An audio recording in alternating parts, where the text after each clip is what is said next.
Assalamualaikum warahmatullahi wabarakatuh.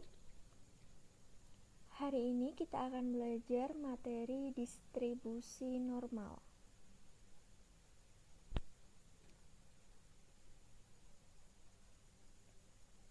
Tuhan yang Maha Kuasa menciptakan alam atau makhluk ini dengan sangat luar biasa. Penciptaan dengan aturan yang amat mengesankan. Antara aturan yang satu dengan yang lainnya saling harmoni, tidak bertentangan. Ketidakbertentangan antara aturan yang satu dengan yang lainnya ini cukup menunjukkan bahwa Sang Pencipta, penguasa kehidupan ini adalah Esa. Salah satu aturan yang dibuatnya adalah tentang data atribut atau karakter makhluknya. Polanya menyerupai kurva normal. Contohnya yaitu tentang IQ, berat badan, tinggi badan, dan yang lainnya. Setelah diukur atas sejumlah sampel, ternyata menunjukkan bahwa yang nilainya sangat tinggi atau rendah jumlahnya sedikit, dan yang paling banyak adalah yang mendekati atau sama dengan rata-ratanya. Intinya, jika digambarkan, maka histogramnya akan menyerupai bentuk kurva normal atau genta terbalik. Nah, di sini saya punya contoh mengenai IQ. Coba bisa diperhatikan. IQ Einstein lebih dari 160. Berarti letaknya ada di sini. Nah, IQ setinggi ini yang memiliki adalah hanya segelintir orang saja. Kemudian, yang memiliki IQ sangat rendah juga hanya sedikit. Dan yang memiliki IQ paling banyak adalah yang IQ-nya mendekati atau sama dengan rata-ratanya. Dalam hal ini rata-ratanya yaitu 100.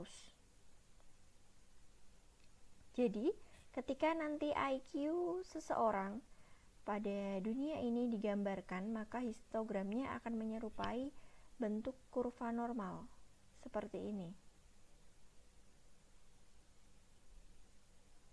Bentuknya memanjang ke arah positif dan negatif secara tak hingga, dan dia tegak lurus dengan suatu garis yang ditarik dari rata-ratanya.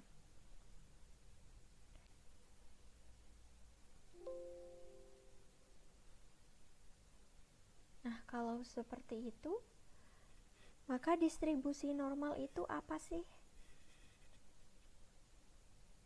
Distribusi normal merupakan distribusi yang simetris dan memiliki kurva berbentuk genta atau lonceng.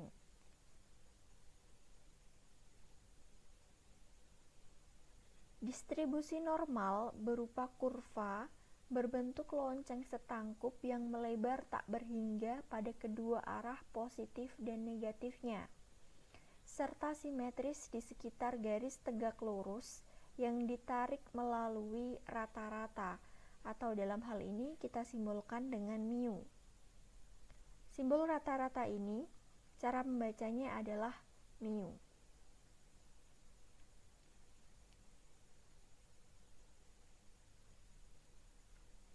Bentuk kurva normal seperti ini.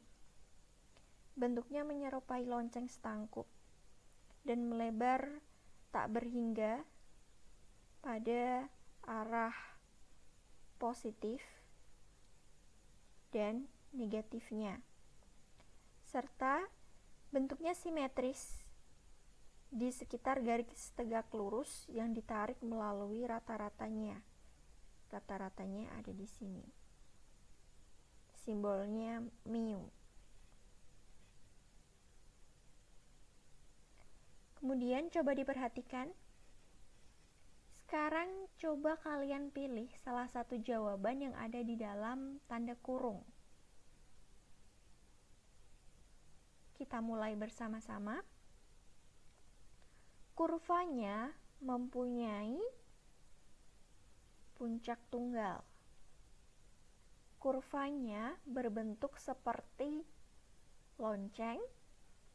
Rata-ratanya terletak di tengah distribusi dan distribusinya simetris di sekitar garis tegak lurus yang ditarik melalui rata-rata.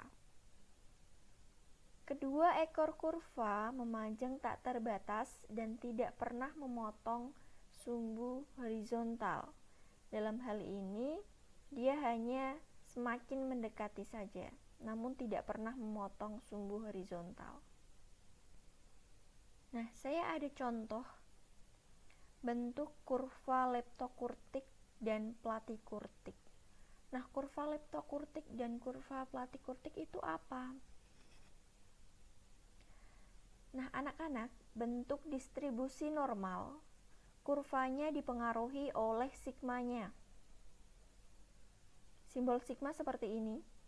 Sigma ini adalah simbol dari simpangan baku. Semakin besar nilai sigma, maka nanti kurvanya akan semakin landai. Landai seperti ini, dia landai ke bawah. Nah, jika sigmanya semakin kecil, maka nanti kurvanya akan semakin runcing ke atas. Seperti ini. Nah, kurva yang runcing ini disebut sebagai kurva leptokurtik, dan kurva yang landai kita sebut kurva platikurtik.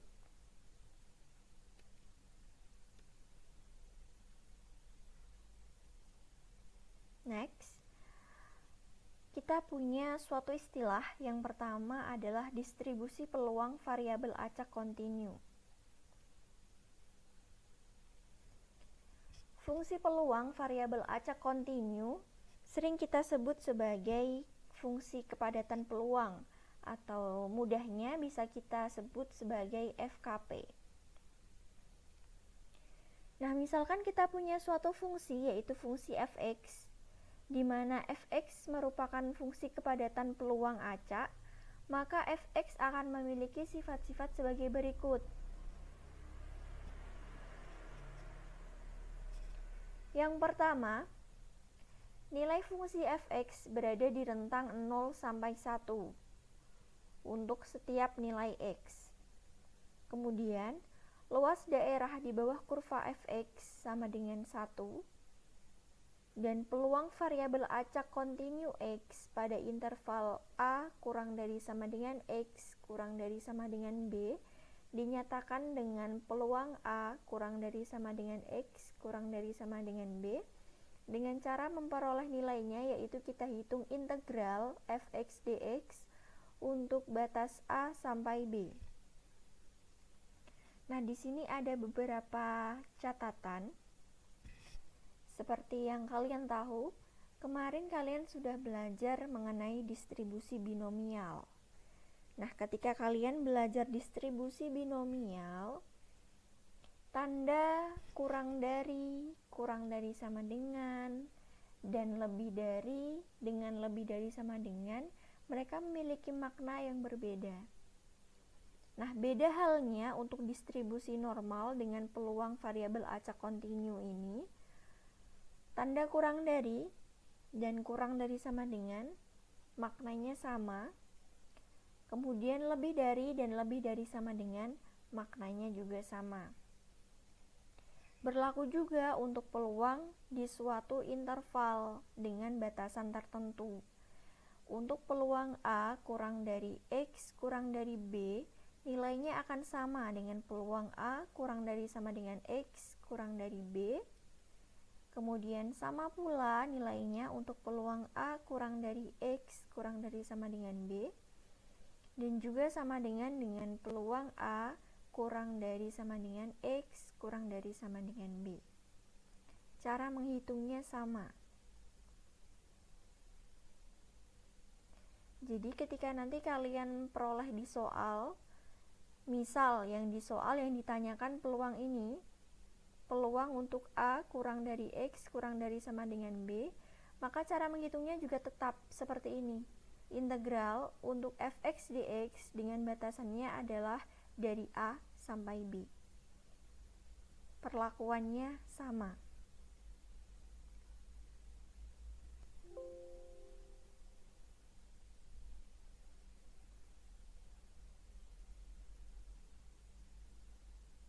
Kemudian yang kedua adalah fungsi distribusi kumulatif variabel acak kontinu. Nah, kalau yang tadi adalah fungsi distribusi peluang, maka bagian kedua ini adalah fungsi distribusi kumulatif. Simbolnya F kapital.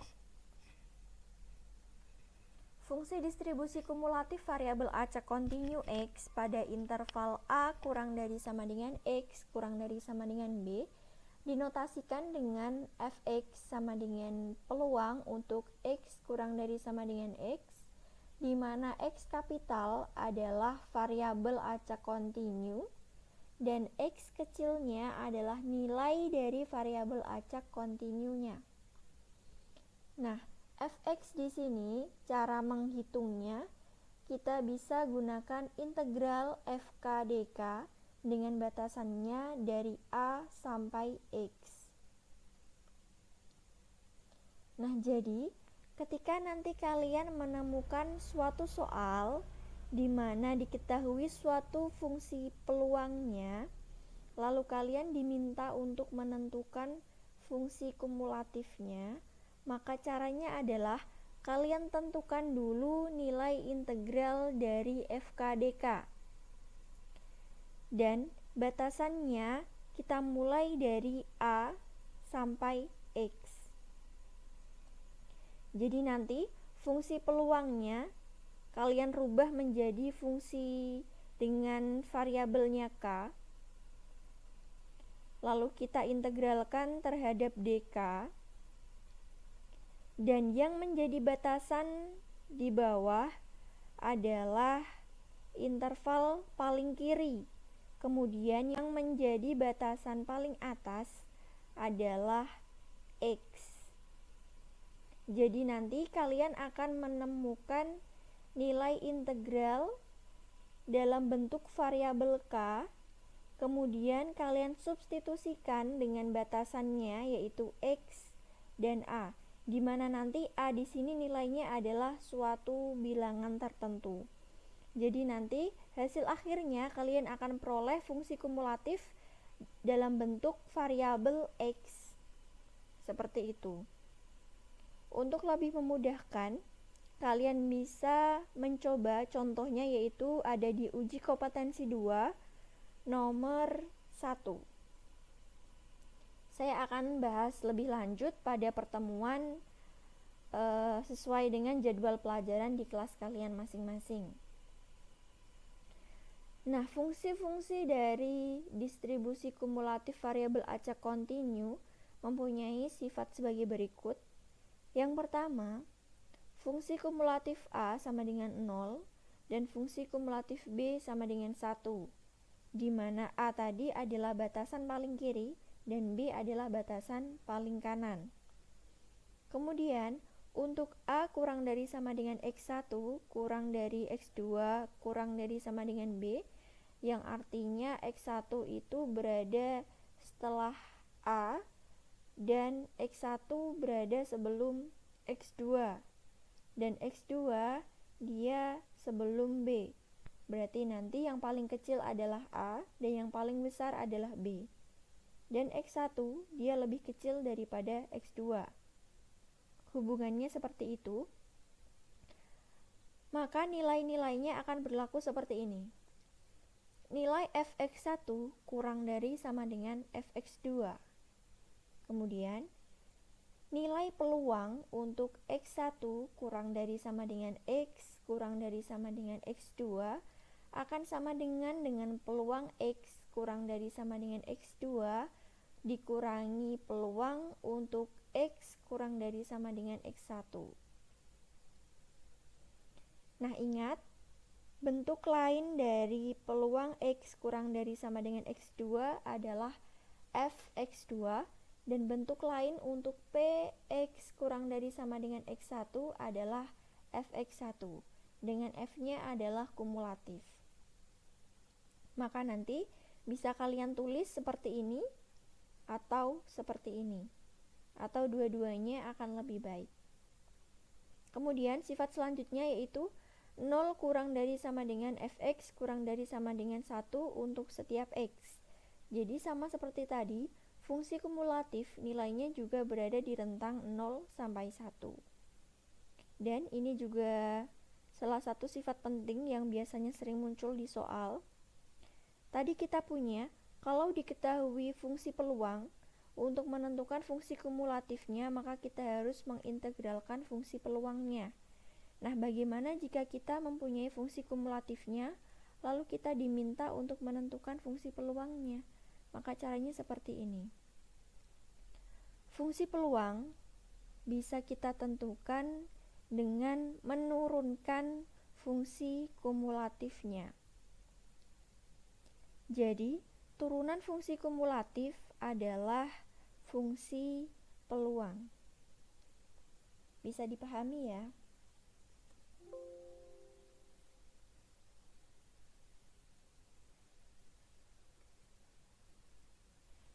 Nah, yang ketiga yaitu fungsi distribusi peluang variabel acak berdistribusi normal. Nah, untuk variabel acak yang berdistribusi normal, kita simbolkan dengan X kapital.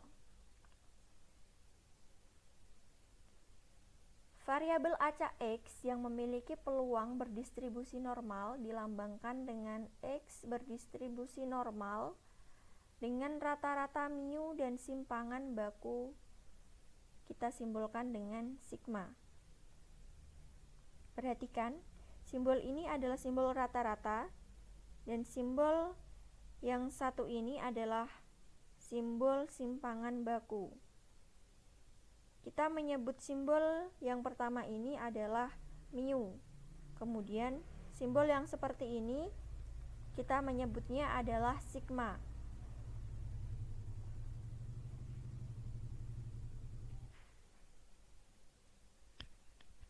Nah, untuk menentukan fungsi distribusi peluang variabel acak berdistribusi normal, rumusnya seperti ini.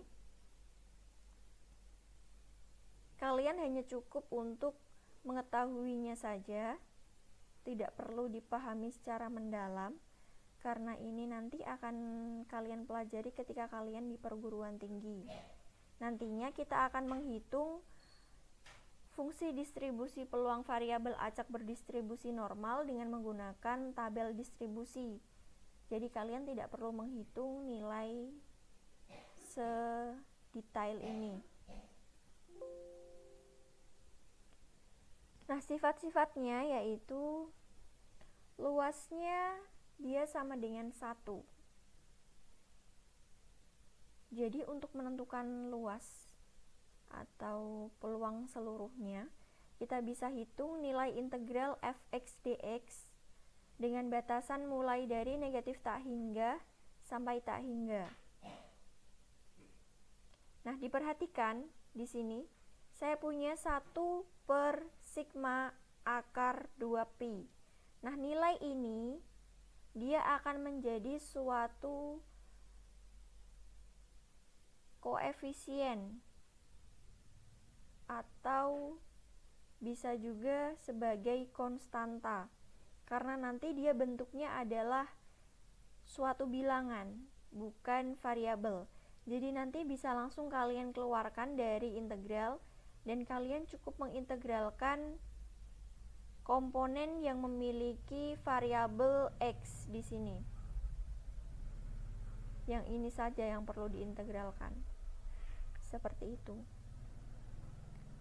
Kemudian sifat yang kedua, untuk menentukan peluang A kurang dari X kurang dari B, caranya sama seperti yang tadi, kita integralkan, kita masukkan fungsinya, di mana fungsi fx tadi kita peroleh dari rumus ini ya.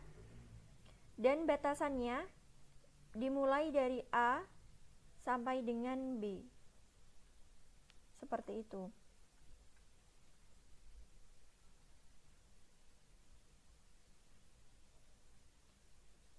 Yang keempat yaitu fungsi distribusi kumulatif peluang variabel acak berdistribusi normal.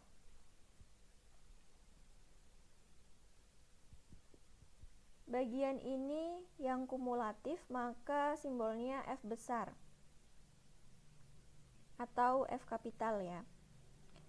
Nah, fx sama dengan peluang untuk x kurang dari sama dengan x kecil sama dengan integral dari fx dx. Fungsi fx ini adalah fungsi peluangnya, dan integralnya dimulai dari negatif tak hingga sampai x. Kemudian kita rubah fx-nya sesuai dengan nilai fx yang tadi, seperti ini. Maka dia nilainya nanti juga sama dengan 1. Jadi luasnya nanti juga sama dengan 1. Kemudian untuk menentukan peluang A kurang dari X kurang dari B, kita bisa menghitung fungsi kumulatif B dikurangi dengan fungsi kumulatif A.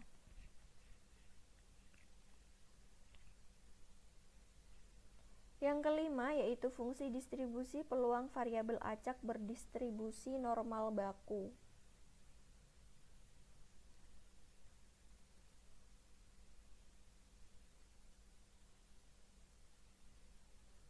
Kalau yang sebelumnya tadi kita belajar mengenai fungsi distribusi peluang variabel acak yang berdistribusi normal.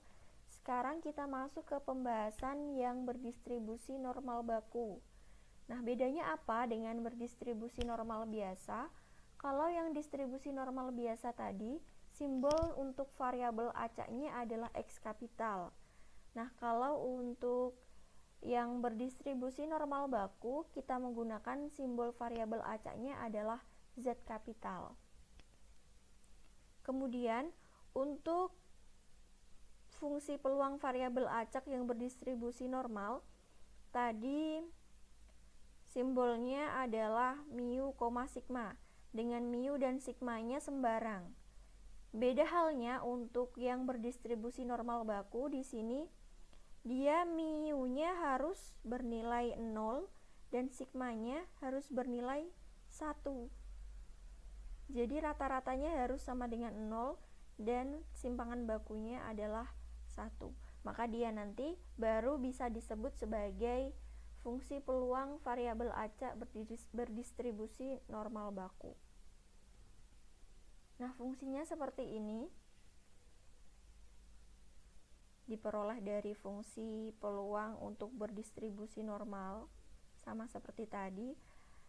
Namun karena mu-nya 0 dan sigmanya 1, maka kita peroleh fungsi yang lebih sederhana, seperti ini.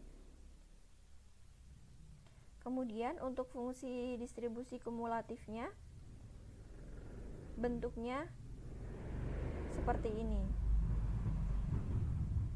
Nilai dari integralnya sama persis seperti tadi, hanya saja sekarang kita menggunakan variabelnya adalah Z dan fungsinya berubah menjadi lebih sederhana seperti ini. Nah, fungsi distribusi kumulatifnya juga bernilai 1. Nah, sekarang ke pembahasan yang paling penting, kita akan belajar bagaimana cara menentukan peluang variabel acak.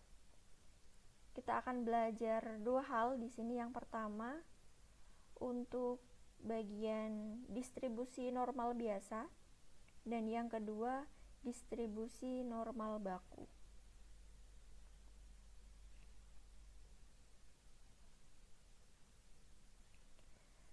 Nah, biasanya nanti kalian akan menemukan suatu permasalahan di soal yang diketahui adalah bentuk variabel acak X, dia berdistribusi normal, kemudian diketahui nilai mu-nya, diketahui sigmanya, lalu kalian diminta untuk menentukan suatu peluang pada interval tertentu.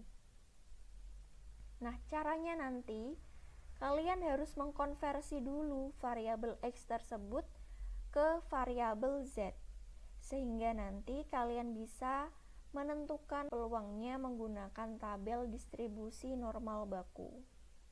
Nah, rumus pengkonversiannya seperti ini.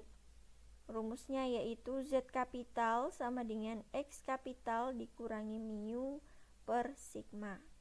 Karena nanti di soal pasti kalian akan menemukan hal-hal yang diketahui meliputi nilai variabel acak X ini, kemudian rata-rata, dan simpangan bakunya.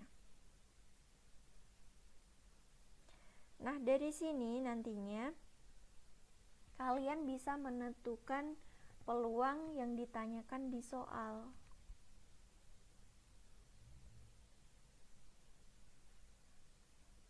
Jika nanti yang ditanyakan adalah peluang untuk X kurang dari X seperti ini, maka nanti kalian bisa menghitung peluang Z kurang dari hasil pengkonversiannya untuk nilai variabel acak Z-nya di sini. Mari kita belajar ke contoh soal, agar nanti kalian bisa lebih memahami bagaimana cara penggunaan rumus pengkonversian dari X menjadi Z ini, dan bagaimana caranya kita menggunakan tabel distribusi normal baku. Kita masuk ke contoh soal. Di sini saya punya kasus. PT Delphi Top ingin meneliti berat rata-rata Delphi Top rasa coklat. Neto yang ditetapkan sebesar 12,9 gram. Perusahaan ingin mengetahui apakah berat bersih produk tersebut berdistribusi normal atau tidak. Berikut adalah data berat dari 30 Delphi Top rasa coklat. Datanya ada di slide selanjutnya. Ini ya. Jadi dia punya 30 Delphi Top rasa coklat tadi, dengan beratnya itu berbeda-beda untuk ke-30 Delphi Top ini. Beratnya beda. Ini, kemudian yang ini, dan ini. Ada 30, beratnya berbeda-beda. Datanya di sini ya. Kita kunci datanya. Nah, kembali ke soal tadi.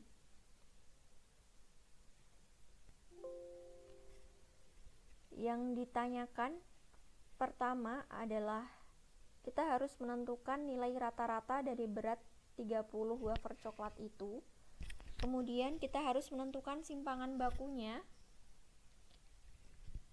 Setelah itu kita baru bisa menentukan peluang untuk pertanyaan poin ketiga, 4, 5, dan 6. Tadi datanya ini ya. Kemudian kita akan menentukan rata-ratanya dulu. Kita cari rata-rata atau mean. Rumusnya adalah sigma X dibagi dengan N.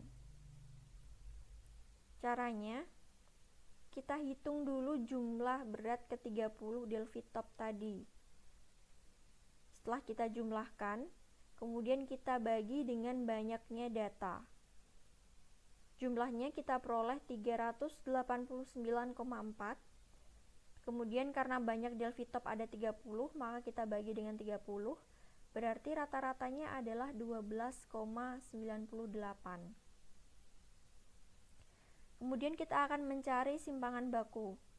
Rumus simpangan baku adalah akar dari sigma untuk nilai X dikurangi mu yang dikuadratkan, kemudian kita bagi dengan N-1.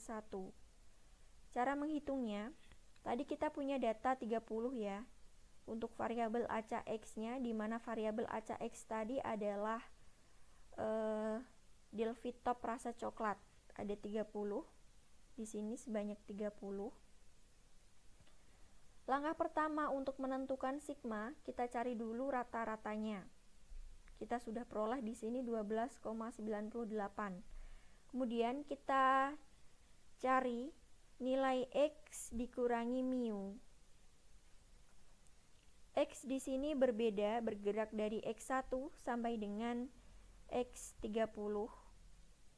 Kemudian kita kurangi dengan mu-nya, kita peroleh hasilnya seperti ini.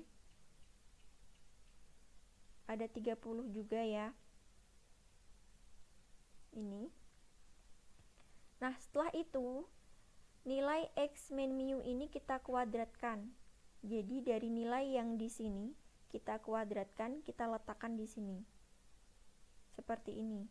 Ada sebanyak 30 juga. Setelah itu, nilai X dikurangi mu yang telah dikuadratkan tadi, kita jumlahkan seluruhnya. Ternyata kita peroleh hasilnya yaitu 6,548. Kemudian kita bagi dengan jumlah seluruhnya dikurangi 1. Berarti dibagi dengan 30 dikurangi 1. Kita peroleh hasil akhirnya yaitu sigma sama dengan 0,4752.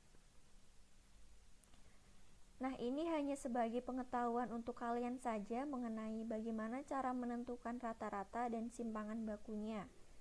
Biasanya nanti di soal rata-rata dan simpangan baku sudah langsung ditentukan, jadi kalian tidak perlu menghitung ribet-ribet untuk menentukan rata-rata dan simpangan bakunya. Kalian hanya perlu memahami bagaimana cara menentukan peluangnya dengan membaca tabel distribusi normal baku. Kita masuk ke pertanyaan poin ketiga tadi. Yang ditanyakan adalah peluang berat bersih kurang dari 12,9 gram. Maka kita akan menentukan peluang untuk X kurang dari 12,9.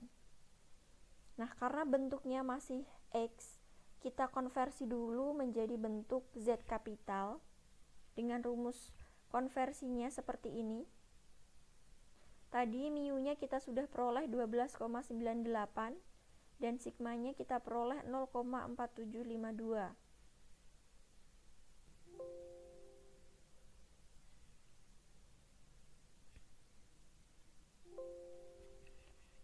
Ternyata setelah kita hitung, kita akan memperoleh nilai Z-nya yaitu negatif 0,17.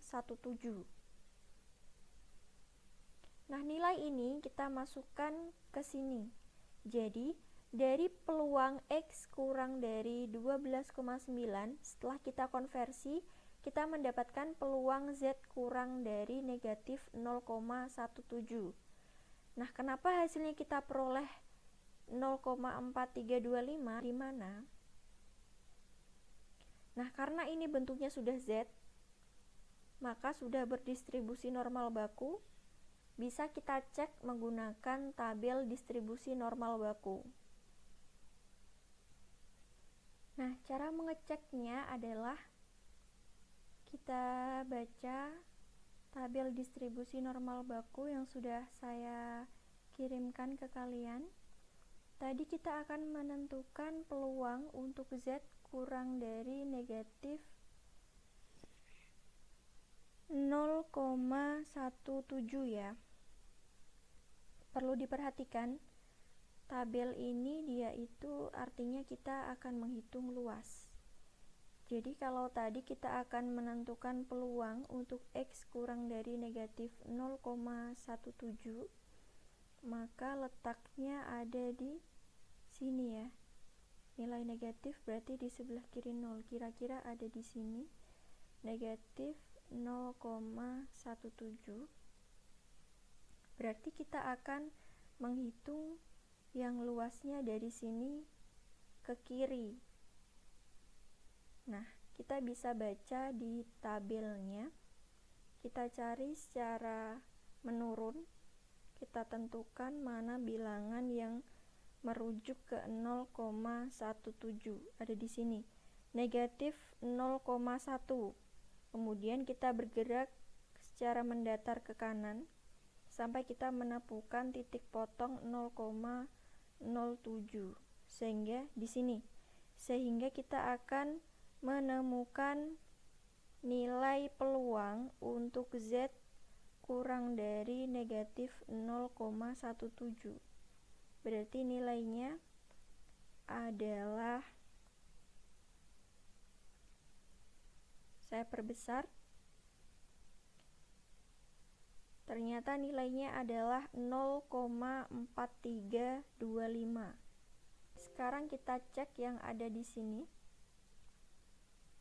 Benar ya, nilainya 0,4325. Kemudian kita lanjut ke soal untuk poin keempat. Yang ditanyakan adalah peluang berat bersih lebih dari 12,9 gram. Maka kita akan menentukan peluang untuk X lebih dari 12,9. Caranya bagaimana? Kalau yang tadi kita menentukan peluang X kurang dari ya, sekarang kita akan menentukan peluang X lebih dari. Padahal di tabel distribusi normal baku tadi, kita hanya bisa menentukan luas atau peluang yang bergerak dari kanan kemudian kita arsir ke sebelah kiri. Nah, untuk pertanyaan di poin 4 ini yang ditanyakan dia peluang untuk suatu nilai yang bergerak ke kanan karena lebih dari. Maka nilainya nanti kita akan menghitung nilai 1 dikurangi dengan peluang X kurang dari 12,9 agar nanti kita bisa memperoleh nilai untuk peluang X lebih dari 12,9. Nah, di sini sama caranya seperti tadi, kita cari dulu nilai Z-nya dengan menggunakan rumus konversinya. Kita peroleh Z-nya sama, yaitu negatif 0,17. Kemudian seperti yang kita peroleh di tabel distribusi normal baku tadi, bahwa peluang untuk Z kurang dari negatif 0,17 adalah 0,4325.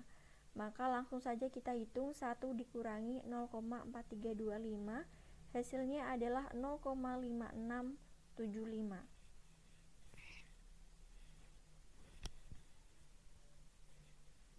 Kita lanjut ke soal berikutnya. Yang ditanyakan adalah peluang berat bersih antara 12,4 gram dan 13,2 gram.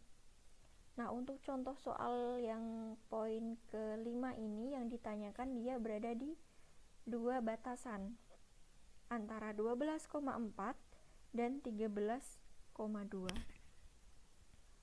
Bagaimana cara menghitungnya?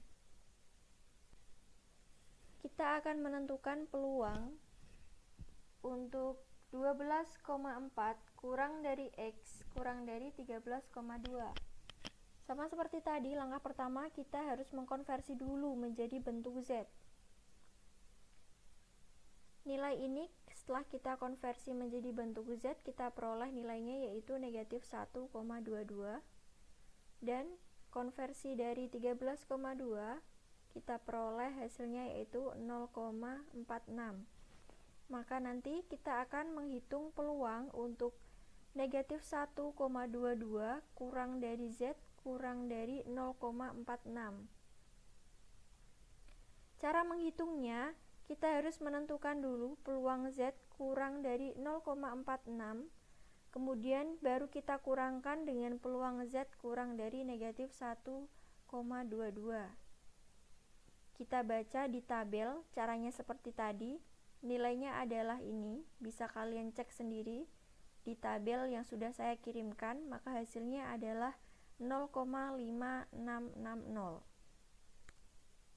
Nah, sekarang coba diperhatikan di gambar kurva distribusi normal baku di sini. Kenapa tadi kita harus mengurangkan peluang untuk Z kurang dari 0,46 kemudian dikurangkan dengan peluang Z kurang dari negatif 1,22?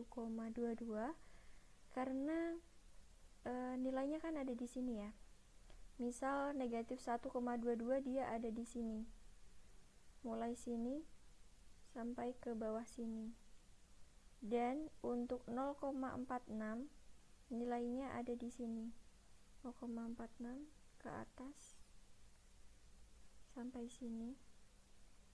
Berarti nanti kita akan menentukan luasan ini yang ada di tengah ini. Padahal di tabel distribusi normal baku, dia akan menentukan peluangnya mulai dari kanan bergerak ke kiri. Jadi kita harus menentukan dulu peluang untuk Z kurang dari 0,46.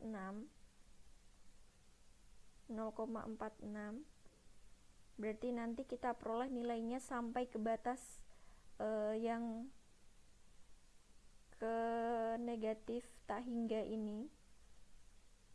Kemudian karena yang di sebelah sini ke kiri nanti dia bernilai kosong, tidak diarsir, maka yang untuk peluang Z kurang dari negatif 1,22 ke kiri harus kita kurangkan agar nanti kita peroleh peluang atau luas hanya berada di interval ini sampai di sini. Seperti itu. Paham ya?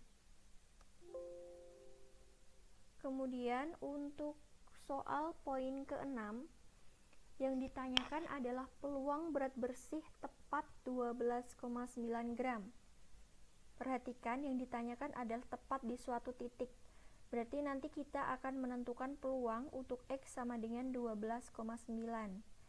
Padahal pada tabel distribusi normal baku kita hanya bisa menentukan peluang untuk suatu interval dari nilai itu ke arah kiri. Nah, karena ini berada di titik tertentu saja, maka kita harus menentukan dulu. Titik ini dia terletak di antara titik berapa dan berapa. Nah, di sini sama seperti tadi, nilai X ini harus kita konversi dulu ke bentuk Z, kita peroleh nilainya negatif 0,17. Nah, untuk menentukan peluang pada titik ini saja, maka kita harus mencari titik negatif 0,17 ini dia terletak di antara titik apa dan apa.